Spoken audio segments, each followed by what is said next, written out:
à toutes et à tous. Nous nous retrouvons aujourd'hui pour une vidéo pour parler du nouveau téléphone Asus, le Zenfone Selfie. Donc pour information, pour ceux qui n'étaient pas au courant, Asus cherchait des testeurs pour son nouveau téléphone. Donc j'ai envoyé ma candidature, j'ai été sélectionné et j'ai reçu quelques jours plus tard le nouveau téléphone Asus, le Zenfone Selfie, en couleur or.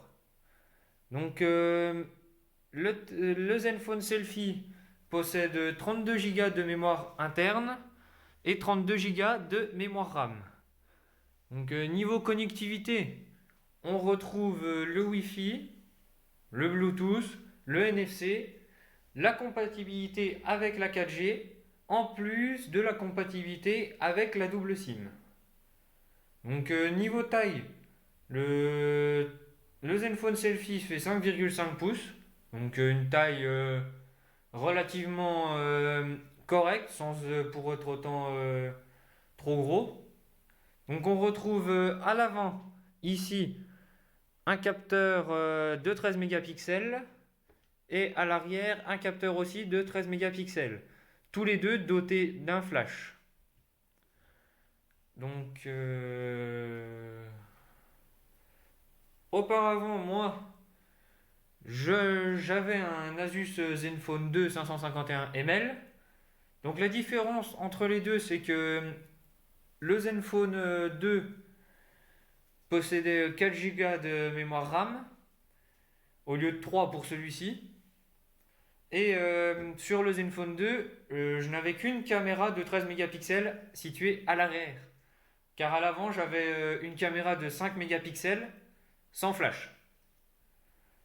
Donc niveau design, donc l'Asus Zenfone Selfie ne change pas trop du Zenfone 2, mis à part l'apparition de la caméra à l'avant plus grosse et plus recentrée. Donc visuellement, bon, il est très agréable comme téléphone. Moi, je le trouve très joli, très sympathique. Après, j'aime beaucoup le bouton arrière pour le volume à la façon LG. Je trouve plus simple pour augmenter, baisser le son que sur le côté. Après, bon, ça, chacun ses goûts, chacun ses préférences. Donc, on retrouve le bouton marche-arrêt situé au-dessus.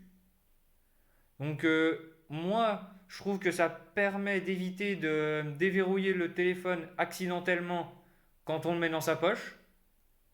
Comparé aux autres téléphones qui ont le bouton marche-arrêt situé sur le côté et qui, des fois, sans le vouloir, on déverrouille le téléphone par un faux mouvement ou voilà. Donc, alors le Zenfone Selfie tient très bien en main. Donc, il a une coque bombée, ce qui aide à mieux le tenir dans la main. Donc après, bon, c'est vrai que pour l'utiliser à une main, c'est compliqué. Surtout pour aller chercher le bouton marche-arrêt et essayer d'aller tout de suite vers les menus.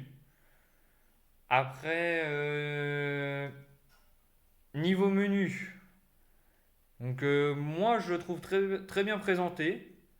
Les icônes sont très bien.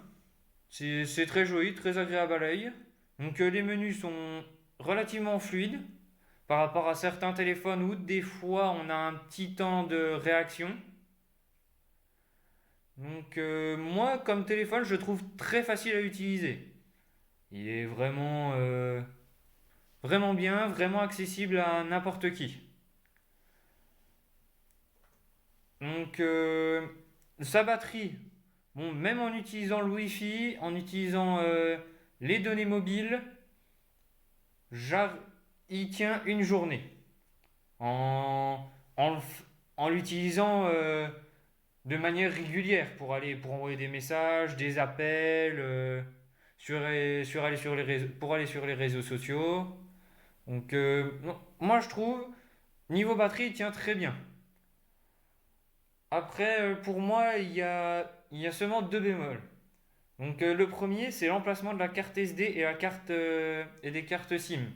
Donc on est obligé d'enlever la coque en essayant de tirer par cette petite fente ce qui est vraiment pas très facile du tout. Surtout bon, quand on n'a pas d'ongles, et même avec des ongles, c'est assez compliqué. Donc ensuite, le deuxième bémol, c'est que lors d'utilisation du téléphone, il chauffe légèrement à l'arrière là. Quand vous l'utilisez dans votre main, vous sentez que il se met à chauffer. Donc est-ce que c'est juste celui-là qui a un petit défaut ou est-ce qu'ils sont tous comme ça? Je ne sais pas. Bon, après, ça ne vous handicape pas à l'utilisation du téléphone. Mais vous sentez légèrement que le téléphone chauffe. Rien que juste pour lors d'un appel ou pour envoyer un SMS, mais c'est pas très, en soi, c'est pas très dérangeant. Donc moi je trouve que c'est un très bon téléphone. Donc il est accessible à tout le monde. Il est très simple à utiliser. Il a une très bonne autonomie. Donc dans les prochaines vidéos, je vous montrerai les différents modes photo qu'on peut retrouver sur ce téléphone.